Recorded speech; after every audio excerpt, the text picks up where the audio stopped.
Hello வணக்கம். இது உங்கள் சிவி ஒன்று சொல்லாமல் எப்படி இருக்கீங்க? இன்னைக்கு பார்த்தீங்கன்னா காலையிலேயே வந்துட்டு விஜய் பார்வதி நம்ம கமருதன்கிட்ட ஒரு சில விஷயங்கள் பேசுகிறாங்க. நிறைய விஷயங்கள் நம்மளுக்கு தெரியுது. ஸோ இதை பற்றி பேசலாம். அதுக்கு முன்னாடி பார்க்குறதுல நம்மளோட சேனலை சப்ஸ்கிரைப் பண்ணிட்டு பாருங்கள், லைக் பண்ணுங்கள், கமெண்ட் பண்ணுங்கள், அந்த ஹைப்பையும் பண்ணுங்கள். ஏன்னா நீங்கள் இல்லைன்னா நம்மளோட சேனலே இல்லை. சரி, இப்போ பார்த்தீங்கன்னா சூப்பரான ஒரு சம்பவம் வந்துட்டு இந்த வீக்லி டாஸ்கில் வந்து பிக் பாஸ் வந்து செம்மையாக பண்ணியிருக்காரு. அதனால் யாருமே தூங்கலை. ஆனால் ஒரு சில பேர் வந்து அங்கே உட்கார வச்சுட்டு தூங்கவும் ஆரம்பித்தாங்க. சரிங்களா? இப்போ நைட்டு பார்த்தீங்கன்னா ஏதாவது சம்பவம் பண்ணி எப்படியாவது அந்த நெக்லஸ் திருடணுன்ற நோக்கத்தில் என்னென்ன பண்ணுறாங்கன்னா, நிறைய பேர் இரண்டு இழுக்கிறது, சண்டை போடுறது, இரண்டு இழுக்கிறது, இந்த மாதிரிலாம் பண்ணிகிட்டு இருந்தாங்க. அதில் தான் பார்த்தீங்கன்னா பிரஜன் வந்துட்டு தேவையில்லாத ஒரு விஷயத்தை வந்து அக்யூசேஷனை வந்து விஜய் பார்வதி மேலே வச்சுருப்பார். என்னென்னா அவங்க தொட்டு பேசுகிறாங்க.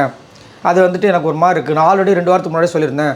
இப்போ நான் வந்துட்டு இந்த யூனிஃபார்மில் இருக்கேன், இது தப்பு அப்படி இப்படின்னு ட்ரிகர் பண்ணுறதுக்கு நீங்கள் என்ன வேணால் பேசலாம். ஆனால் இது தேவையில்லாதது. இது வந்து ஏற்கனவே வந்து பிரஜன் வந்துட்டு ஒரு இடத்துல வந்து அவங்க என்னை வந்துட்டு தவறான இதில் பண்ணுறாங்க, டச் பண்ணுறாங்க அப்படின்லாம் சொல்லியிருப்பார். அப்பயே பேசியிருப்பாங்க. அதுக்கப்புறமா இவ்வளோ நாளாக வந்துட்டு விஜய் பார்வதி கூட இருக்கார் பிரஜன். இவருக்கு தெரியும் விஜய் பார்வதி எப்படின்ட்டு. ஏன் அதை வந்து இங்கே ட்ரிகர் பண்ணுறதுக்கு வேறு இதுவே இல்லையா? ஒரு பொண்ணை அசிங்கப்படுத்துகிற அந்த கேரக்டர் பற்றியாக பேசுவீங்களான்ற மாதிரி இருக்குது. இதே நீங்கள் மற்றவங்களுக்கு திவ்யாவையோ இல்லை சாண்ட்ராவையோ இன்னும் வேறு யாராவது பொண்ணுங்களை சொல்லுவீங்களா? Easy going. நிறைய பேருக்கு பார்த்தீங்கன்னா விஜய் பார்வதி ரொம்ப ஈஸியான டார்கெட்டாக இருக்குது. ஏன்னா அந்த பொண்ணு பார்த்தீங்கன்னா ஒரு வாட்டி சண்டை போட்டுச்சுன்னா அடுத்து வந்து சிரிச்சிருது. அதனால் அந்த பொண்ணு ஈஸியாக வந்து இது பண்ணுறாங்க. ஆனால் அந்த பொண்ணுக்கு ஈஸியாக தெரியும், பச்சையே தெரியுது. நைட்டே சொல்லிட்டாங்க அவர் வந்து வேணும்ட்டு பண்ணுறாரு, பிரச்சனை பண்ணுறாரு, நம்மளை திசை திருப்பத்துக்கு பண்ணுறாருன்னு சொல்லிட்டாங்க. இப்போ வந்து கமருதன் காலையில் கேட்குறாரு என்ன நடந்துச்சு. ஏன்னா அவர் வந்து உள்ளே வரவே இல்லை, அந்த ஆக்டிவிட்டி ஏரியாவுக்கும் வரல. ஏன்னா இங்கே வந்து பார்த்துட்டு இருந்தாங்க இவரும் எஃப்ஜேவும். சப்போஸ் இவங்க 2 பேரும் அங்கே இருந்தாங்க, அங்கே சண்டை வேறு மாதிரி போயிருக்கும். இவர் கூட கம்முன்னு இருப்பார், எஃப்ஜே விட மாட்டார். அவர் இந்த பக்கமும் பாஞ்சிருக்கலாம், அந்த பக்கமும் பாஞ்சிருக்கலாம், அது வேறு மாதிரி போயிருக்கும். ஸோ இப்போ என்னென்னா அதை வந்து கேட்டு தெரிஞ்சுக்கும் போது விஜய் பார்வதி வந்து என்ன சொல்கிறாங்கன்னா, முதல் வினோத்தை பற்றி சொல்கிறாங்க. வினோத்தை பற்றி என்ன சொல்கிறாங்கன்னா, ஆக்சுவலாக வந்துட்டு சூப்பராக கரெக்டாக சொன்னாங்க. வியூ இவங்க எல்லோரும் பின்னாடி இங்கே உட்காந்து, அதாவது முன்னாடி வந்து லாங்கில் உட்காந்து பார்த்துட்ருக்காங்க. அந்த பக்கம் திவ்யா இருக்காங்க. திவ்யா பண்ணது நம்மளுக்கு தெரியல. ஏன்னா அவங்க வந்து லைட்டாக அப்படின்னு பண்ணிட்டு கம்முன்னு நின்ட்டாங்க அவங்க மேலே பட்டதுக்கு. ஆனால் வினோத் பண்ணது பார்த்திங்கன்னா திரும்ப ஆக்வர்டாக வந்துட்டு அதுக்கு எதிர்வினை. அவங்க இடிச்சிருக்காங்க, காலில் அடிச்சிருக்காங்க, உடனே தப்புன்னு அடித்தார். அவள் அடிக்கும்போது அந்த கொலுசு சவுண்டு வேறு கேட்குது. இப்போ திரும்ப பார்க்கும்போது கொலுசு சவுண்டு வேறு கேட்குது. ஸோ அப்படி வெளியிலேருந்து பார்க்கும்போது என்ன ஒன்றா, ஃபஸ்ட்டு நாசுக்காக பண்ணது தெரியாது, திரும்ப எதிர்வினை ஆட்டுறது ரொம்ப கோவத்தில் போடுவாங்க. அது நல்லா பச்சையாக தெரியும். அதை சொல்கிறாங்க. இவர் பண்ணது நல்லா இதுவாக தெரிஞ்சுது. ஆனால் சாண்ட்ரா வந்து என்கிட்ட சொன்னாங்க அந்த கொலுசு சவுண்டு, ஏன்னா அவங்க தான் பக்கத்தில் இருக்காங்க. ஏன்னா அந்த ஆக்டிவிட்டி ஏரியா கொஞ்சம் பெருசு. நம்ம வந்து இங்கேருந்து வீடியோவில் பார்க்குறதுனால பக்கத்தில் உட்காந்துற மாதிரிலாம் இல்லை. ரொம்ப தூரத்தில் இருக்கும்போது கொலுசு சவுண்டு பக்கத்தில் இருக்கிற சாண்ட்ரா கேட்டிருக்கு. ஸோ திவ்யாவும் வந்துட்டு வினோத்தை வந்து ஃபஸ்ட்டு அடிச்சிருக்காங்கன்றது அங்கே கன்ஃபார்ம் ஆச்சு. அதை வந்து அங்கே எக்ஸ்பிளைன் பண்ணுறாங்க. ஆனால் இவர் வந்து தேவையில்லாமல் வந்து ஓவராக எக்ஸ்போஸ் பண்ணி அந்த கேமில் நிறைய, ஏன்னா வினோத் பார்த்தீங்கன்னா நிறைய தேவையில்லாமல் இவர் போய் பொம்மன் வர கலாச்சிருப்பார்.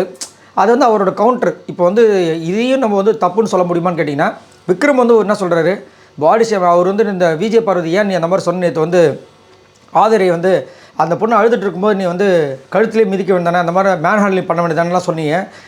அது ஒரு ஜோக்கு, அது வந்து காமெடியன்ஸோட டார்க்கர் சைடு சொல்கிறாருல. அப்படின்னு பார்க்கும்போது இது கானாவனத்தோட டார்க்கர் சைடு தான் வந்து விக்ரம் அக்செப்ட் பண்ணிக்கணும். ஆனால் இங்கே வந்து என்ன பண்ணுறாங்கன்னா ஒரு சில விஷயங்கள் கானாவனத்தை பற்றியும் சொல்கிறாங்க. சரிங்களா? இது அந்த மாதிரி தான் போயிட்டுருக்கு. ஸோ இப்போ இது வந்துட்டு அங்கே வந்து விஜய் பார்வதி. ஆனால் பார்க்கும்போது நம்மளுக்கு எப்படி தோணுது அப்படின்னா, அவர் வந்து வேணும்ட்டு பண்ண மாதிரி தெரிஞ்சுது. ஆனால் அங்கே வந்து ஏதோ சம்திங் நடந்திருக்குன்ற மாதிரி கமருதன் சொல்லும்போது கமல் இது பண்ணிட்டு ஆமாம் பிரஜன் வேறு ஏதோ சொல்லிட்டு இருந்தார் போல இருக்குது அப்படின்னு அதை வந்து கேட்குறாரு.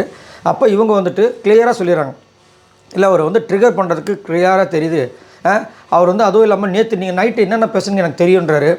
அதுக்கப்புறம் வெளியே போய் பாருங்கள், அப்போ தான் உங்களோட விஷயங்களும் தெரியுன்றாரு. இதெல்லாம் தேவையில்லாதது அப்படின்றாரு. அதாவது அவரோட முழு நோக்கம் பார்த்திங்கன்னா இந்த டாஸ்க்கை வச்சு விஜய் பார்வதி கலாய்க்கிறதுக்கு. ஏன்னா இந்த இப்போ புதுசாக சேர்ந்த இந்த அணியில் வந்து சாண்ட்ரா கூட பரவாயில்ல, விஜய் பார்வதிக்கு சப்போர்ட் பண்ணுற விஷயங்கள் ப்ளஸ் வந்து உண்மையாக இருக்கிற மாதிரி இருக்குது, ஓரளவுக்கு தெரியுது. ஆனால் பிரஜன் இந்த திவ்யாவை வந்து நம்ம உண்மையாக்கணும்லாம் யோசிக்க வேண்டாம். திவ்யாவுக்கு ஃபஸ்ட்டு எதிரியே வந்து திவ்யா அண்ட் கனிக்கு வந்துட்டு விஜய் பார்வதி தான். அடுத்தது தான் எஃப்ஜே, அதுக்கப்புறம் சபரியெல்லாம் சொல்லலாம். ஸோ அப்படின்னு இருக்கும்போது பிரஜன் இப்படி வந்துட்டு அவ்வளோ பெரிய அக்யூசேஷனை வந்துட்டு விஜய் பார்வதி வச்சுட்டு இப்போ வந்து நல்லா பேசுகிறாரு. அதுவும் இந்த நேரத்து வந்துட்டு ரம்யா ஜோ வந்துட்டு கேப்டன் ஆகும்போது விஜய் பார்வதிக்கு அவங்களுக்கு ஒரு மிஸ் அண்டர்ஸ்டாண்டிங் சண்டை வரும்.